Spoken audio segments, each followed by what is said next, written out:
নামাজ নামাজ আমার 1 নাম্বার।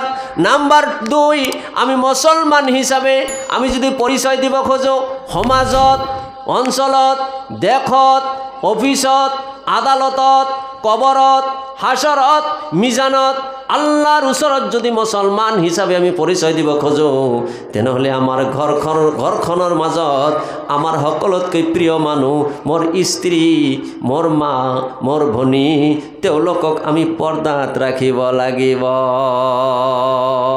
হুজুৰ যিমান কক আমি মানি ল'ম, কিন্তু মোৰ স্ত্ৰীটোক মই পৰ্দাত ৰাখিব নোৱাৰোঁ। এটুক কেনেকৈ আমি ৰাখিম? পৰ্দাত আমি ৰাখিব নোৱাৰোঁ। মোৰ মা ভনীসকল আহিছে না নাই? যাব। ঘৰৰ ফালে আৰু লক্ষ্য ৰাখিব। চবকেইটা লৈ আহিলে বিপদ। আমাৰ সিফালে এটা ধৰ্ম সভা হৈছিল, বিৰাট ডাঙৰ সভা। মই আছিলোঁ প্ৰধান অতিথি। ৰাতিটোত প্ৰগ্ৰাম কৰিলোঁ, দিনত খবৰ পালোঁ যে 4 ঘৰত চুৰি হৈছে। বেয়া কথা নহয়? তো খবৰ ৰাখিব, চাৰিওফালে খবৰ ৰাখিব। মোৰ মা ভনীসকল, আপোনালোকৰ কথা বেছি নকওঁ, মোৰ আচলতে বক্তব্যটো আমি আগবাঢ়ি লৈ যাব লাগে। মোৰ মা ভনীসকল ঘৰৰ আচল মালিক, ঘৰখনৰ আচল সম্পদ। মা যদি ভাল হয় সংসাৰ ভাল হ'ব, মা যদি সুন্দৰ হয় সংসাৰ সুন্দৰ হ'ব, মা যদি দিনদাৰ হয় প্ৰডাকশ্যনটো দিনদাৰ হিচাপে প্ৰডাকশ্যন হ'ব। কক সঁচানে মিছা? মোৰ আই মাতৃসকল, আজিকালি দেখা যায় বহুত আলিম উলামাসকলে বক্তব্য দিয়ে, ধৰ্মসভাত বহি পেলাই ওয়াজ কৰে, মা ভনীসকলক প্ৰচুৰ পৰিমাণে গালি দিয়ে। কিয় গালি দিয়ে? গালি দিয়াৰ তো দৰকাৰ নাই। মা ভনীসকল হ'ল আমাৰ সম্পদ, তেওঁলোক হ'ল আমাৰ আদৰৰ সম্পদ, তেওঁলোক হ'ল আমাৰ মানুহ বনোৱাৰ কাৰিকৰ। মোৰ মাকে 10 মাহ 10 দিন পেটত ৰাখিছিল, মৃত্যুৰ লগত যুদ্ধ কৰি পেলাই আমাৰ মা এই পৃথিৱীত মানুহ হিচাপে জন্ম দিছে। কক সঁচানে মিছা? মোৰ মা ভনীসকল, মই আপোনালোকক গালি নেদাওঁ, কিন্তু আজি ইছলামৰ পৰা মা ভনীসকল দূৰত গৈ আছে। নাৰীসকলক কিমান সন্মান আৰু ইজ্জত দিছে। ইছলাম যেতিয়া আহিছিল সৰ্বপ্ৰথম আহিছে, সৰ্বপ্ৰথম যিজন মানুহে ইছলাম গ্ৰহণ কৰিছে সেইজন কোনো পুৰুষ নহয়, এজন মহিলা, হজৰতে খাদিজাতুল কুবৰা ৰাদিয়াল্লাহু তাআলা আনহা। ইছলামৰ কাৰণে জীৱন দিছে সৰ্বপ্ৰথম। মোৰ বন্ধুসকল, ইছলামৰ ডাঙৰ এটা ইবাদত, সেইটো হ'ল শ্বহীদ আজিমুৰ শান। কিয়ামতৰ দিনা একদল মানুহ কিয়ামতৰ দিনা উঠিব, তেওঁলোকৰ হাত কটা থাকিব, কাণ কটা থাকিব, তেওঁলোকৰ নাক কটা থাকিব, তেওঁলোকৰ শৰীৰ ৰক্তাক্ত হৈ থাকিব, ক্ষত বিক্ষত শৰীৰ লৈ পেলাই কিয়ামতৰ দিনাখন উঠিব। মানুহে সুধিব, আল্লাহ এওঁলোক ক'ৰ পৰা আহিল, এওঁলোকৰ অৱস্থা এনেকুৱা কিয়? আল্লাহ পাকে ক'ব, তোমালোকে কাৰ ফালে লক্ষ্য কৰি আছা? এওঁলোকে মোৰ দিনৰ কাৰণে দুনিয়াৰ বুকত হাত কাটিছিল, ভৰি কাটিছিল, কাণ কাটিছিল, নাক কাটিছিল, গলখন কাটি দিছিল, ডিঙি কাটি দিছিল। এওঁলোক শহীদ শহীদ শহীদ। এওঁলোকৰ কোনো হিচাপ নাই। এওঁলোকক মই বিনা হিচাপে জান্নাত দান কৰি দিম। কক সুবহানাল্লাহ। আমি শহীদি মৰণ চাওঁনে নাই? কক শহীদি মৰণ আমি চাওঁনে নাই? আল্লাহ আমালোকক শহীদি মৰণ দান কৰক। কক আমিন। মোৰ বন্ধুসকল, তেনেকুৱা শহীদ ইছলামত প্ৰথম যিজন হ'ব পাৰিছিল, তেওঁ কোনো পুৰুষ নহয়, তেওঁ এজন মহিলা, হজৰতে সুমাইয়া ৰাদিয়াল্লাহু তাআলা আনহা। তাবলিগ জামাত যিসকল মানুহে থাকে, তাবলিগ জামাতৰ নিচাবৰ কিতাবত সুমাইয়া ৰাদিয়াল্লাহু তাআলা আনহাৰ শাহাদতৰ বিষয়টো বিশ্লেষণভাৱে কৰা দেখা আছে। মোৰ বন্ধুসকল, এনেকুৱাকৈ হজৰত সুমাইয়া ৰাদিয়াল্লাহু তাআলা আনহাক দুনিয়াৰ পৰা বিদায় কৰি দিছিল। এনেকুৱা নিৰ্মম অত্যাচাৰ কৰিছিল, মাৰিছিল, চামৰা ফাটাই দিছিল, ৰক্তৰ দ্বাৰাই মোৰ বন্ধুসকল বিবস্ত্ৰ কৰি পেলাই সুমাইয়া ৰাদিয়াল্লাহু তাআলা আনহাক মাৰিছিল। কেৱলমাত্ৰ সেয়াই নহয়, এই পৃথিৱীৰ বুকত সকলোতকৈ নিকৃষ্টভাৱে তেখেতক হত্যা কৰিছিল। তেখেতৰ চৰমগা গুপ্তাংগত তীৰ আৰু বৰ্ষাৰ আঘাত দি হজৰত সুমাইয়া ৰাদিয়াল্লাহু তাআলা আনহাক এইখন পৃথিৱীৰ পৰা বিদায় কৰি দিছিল। কক সঁচানে মিছা? মোৰ মা ভনীসকল, ইমান ত্যাগ ইছলামে নাৰীসকলে ইমান ইছলামৰ কিহৰ কাৰণে কৰিছে আজি আমাৰ মা বনিসকল ইছলামৰ পৰা বহুত দূৰত যেন হৈ গৈ আছে মা বনিসকলক ইছলামে সন্মান দিছে এটা কন্যা সন্তানৰ সন্মান দিছে এটা মানে স্ত্ৰীৰ সন্মান দিছে তাৰ পিছত মাকৰ সন্মান দিছে স্বামী আৰু স্ত্ৰী মা আৰু সন্তান মই আজি আপোনালোকক এটা যুক্তিপূৰ্ণ কথা কম মোৰ বন্ধুসকল মা আৰু স্ত্ৰী আৰু মই স্বামী আৰু স্ত্ৰী মাৰ মৰ্যাদা কিমান আৰু স্ত্ৰীৰ মৰ্যাদা কিমান আমি স্বামী হিচাপে আমাৰ করণীয় কি মোৰ বন্ধুসকল এইখন পৃথিৱীত আপোনাৰ যদি সকলোতকৈ একেবাৰে ওচৰৰ মানুহ আছে সকলোতকৈ যদি একেবাৰে আপন মানুহ আছে সেইজনেই হল আপোনাৰ স্ত্ৰী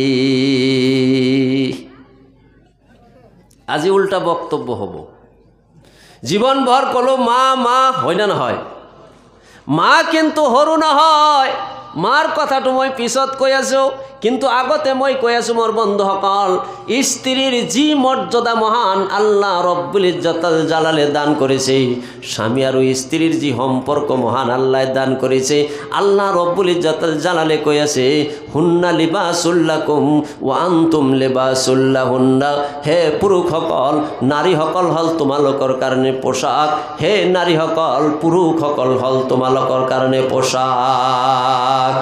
পোশাক হিসাবে দান কৰিছে পোশাকে আমাক তিনিটা বস্তু দিয়ে কেইটা বস্তু দিয়ে এক নাম্বার পোশাকে আমার সৌন্দর্যতা বৃদ্ধি করে দিয়ে মোর বন্ধুসকল এই যে মই পোশাক পরিধান কৰিছো পাগুৰি পৰিধান কৰিছো চশমা চকত দিছো তাৰ পিছত আৰু পাঞ্জাবী গাত দিছো কোট গাত দিছো ওপৰত আভা গামছাখন ওপৰত মেলি দি ফেলাই আপোনালোকৰ ওচৰত আহি বক্তব্য দি আছো এতিয়া মই সকলো খুলি ফেলাই যদি কেৱল গেঞ্জিটো গাত দি বক্তব্য দিও আপোনালোকে মানিব নেকি কজে হুজুর এটু কোর পর আইলে পাগলা হুজুর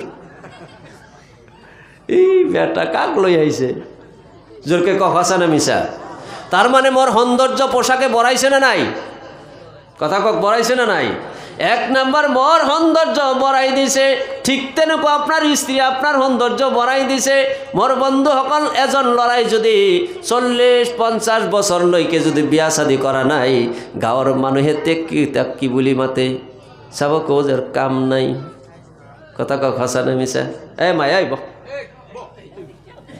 এই লড়াটোর কাম নাই গায়ে পায়ে থাকিলে কি কাম নাই কক হসা না মিশা কিমান তিরি দেখালো কাম নাই তার মানে এভয়েড করিব লাহে লাহে লাহে লাহে আস্তে আস্তে তার সমনীয়াবিলাক তার লগ এৰি দিব কথা কক হেঁচানে মিছা তেনেকুৱা এজন ছোৱালী 40-50 বছৰ বয়স হৈ গৈছে বিয়া নহয় বিয়াৰ কাৰণে কলে তেওঁ মুটটো ঘূৰাই দিয়ে গাঁৱৰ ছোৱালীবিলাকে তেওঁৰ পৰা দূৰত গুচি যাব কিয়নো তেওঁৰ আসল কামটো তেওঁ নকৰিলে অৰ্থাৎ সৌন্দৰ্যতা স্বামী আৰু স্ত্ৰীৰ সৌন্দৰ্যতা মোৰ বন্ধুসকল যেতিয়া বিয়া বৈবাহিক জীবন আৰম্ভ হল তেতিয়া চাব দুজনে যেতিয়া একেলগে কবাত গল চাব দুজনৰ মাজত এটা আলাদা সৌন্দৰ্যতা বৃদ্ধি হৈ যায় কক হসানে মিছা 2 নম্বৰ স্বামী আৰু স্ত্ৰী কাপড়ে আমার ইজ্জত আব্রু ঢাকি রাখিছে কথা কক হসানে মিছা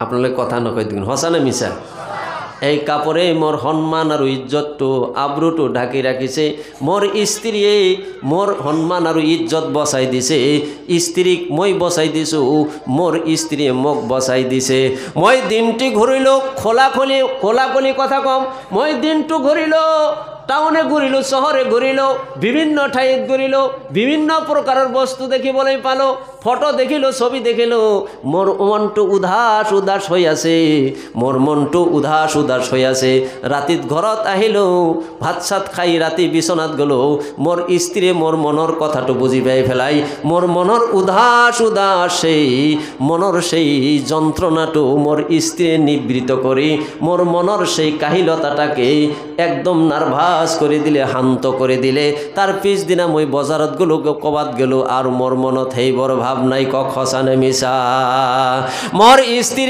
মোর স্ত্রী দিনটো ঘূৰিলে কাম কৰিলে বন কৰিলে ইটো ভাবিলে সিটো ভাবিলে মনত বহুত কিবা কিবি ফেচবুক ইণ্টাৰনেট চাই পেলাই মনত বহুত কিবা কিবি ভাবিলে ৰাতিত স্বামী আৰু স্ত্ৰী একই বিছনাৰ মাজত মই স্ত্ৰীৰ মনটো বুজি পালোঁ বুজি পাই পেলাই মোৰ স্ত্ৰীৰ মই মনৰ সেই দুৰ্বলতাটো দূৰ কৰি দি শান্ত কৰি দিলোঁ অৰ্থাৎ মোৰ মনৰ যিটো ভাৱ আছিল শান্ত হৈ গ'ল মোৰ চৰিত্ৰ নষ্ট হোৱাৰ আৰু কোনো সম্ভাৱনা নাই জোৰকে কক সঁচানে মিছা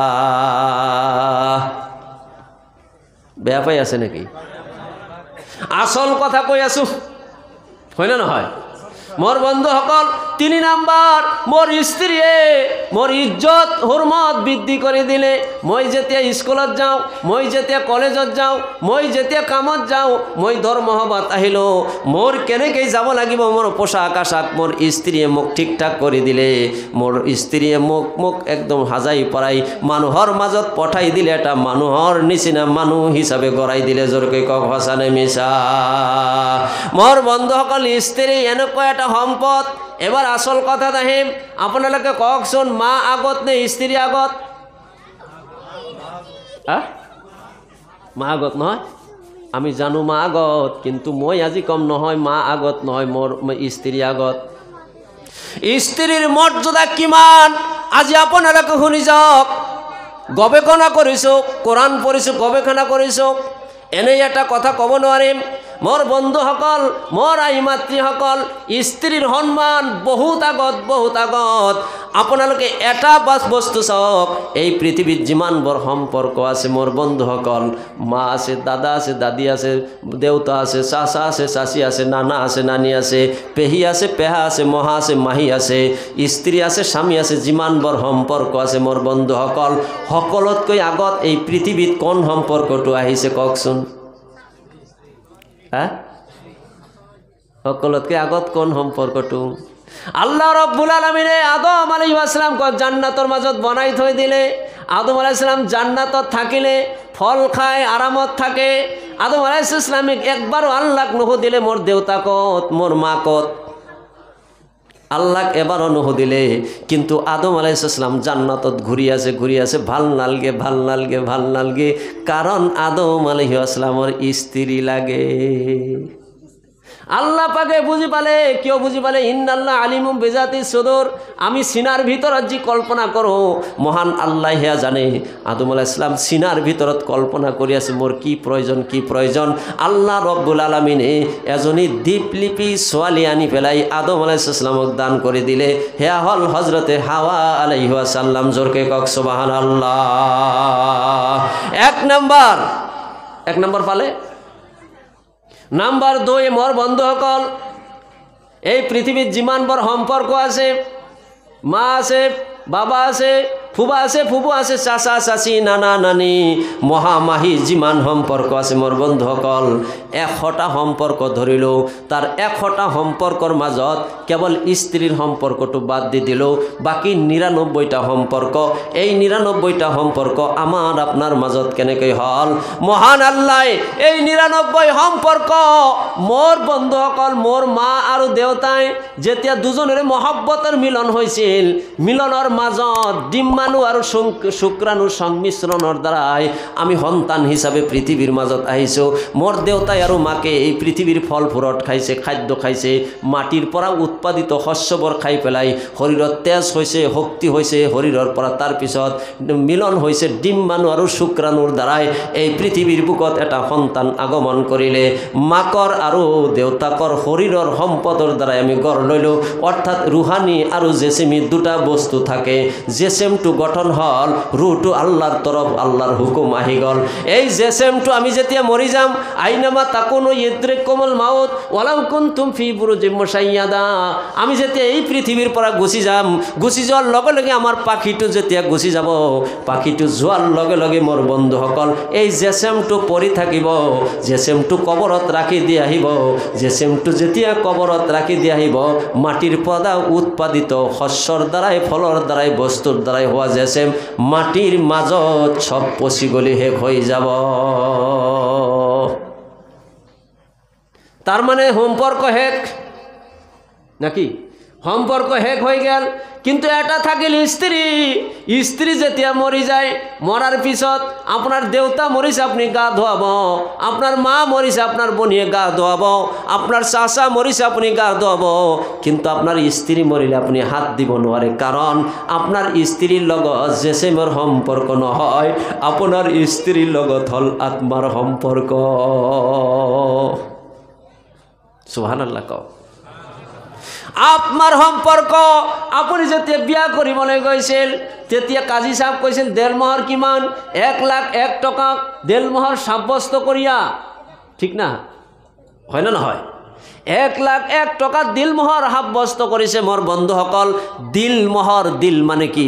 এই আসল জিনিসটো এইটো হল দিল, মহর মানে হল পয়সা। সেই আত্মা, আত্মা আত্মা আত্মার আপনি কিনি ললে তার লগত সম্পর্ক গড়াই দিলে 1,01,000 টকা দি আপনি জেসেমৰ লগত কিন্তু সম্পর্ক করা নাই। মরি যাওয়ার পিছত সেই জেসেমৰ ওপৰত আপনার আর পাওয়ার নাই, ক্ষমতা নাই। আপনি আত্মার লগত সম্পর্ক করেছে। আপনি মরিছে, আপনার স্ত্রী মরিছে, আপনার মা মরিছে, দেউতা মরিছে, কিয়ামত হৈ গৈছে, আখিরি দিনত হিসাব নিকাশ হব। মোর বন্ধুসকল, আপনার মা থাকিব আপনার দেউতার জান্নাতত, আপনার বনি থাকিব আপনার বোন জোয়াইর জান্নাতত, আপনার পেহী থাকিব পেহার জান্নাতত, আপনার জান্নাতত আপনার বেলেগ কোনেও নাহে, আপনার স্ত্রী আহি যাব। কক সুবহানাল্লাহ। মোর বন্ধুসকল, সেই কারণে স্ত্রী এনে নেলা পেলা বস্তু নহয়, তার লগত ভাল ব্যবহার করিব লাগিব, সুন্দর আচরণ করিব লাগিব।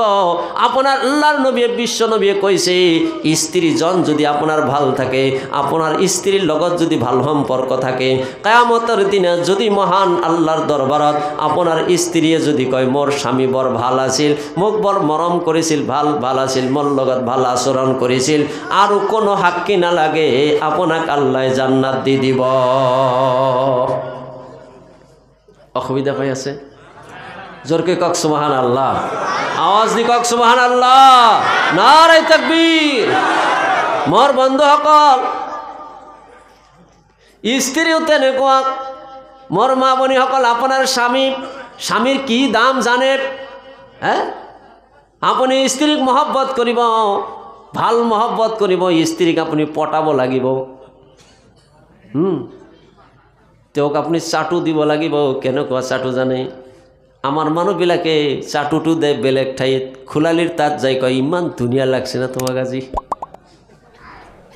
ভাবির ওচৰত যাই ফেলাই কব, বউ আজি কাপড়টিতে কিন্তু ভর ভাল লাগছে, তার মানে মতলবটো বেয়া। কথা কওক সঁচা নে মিছা?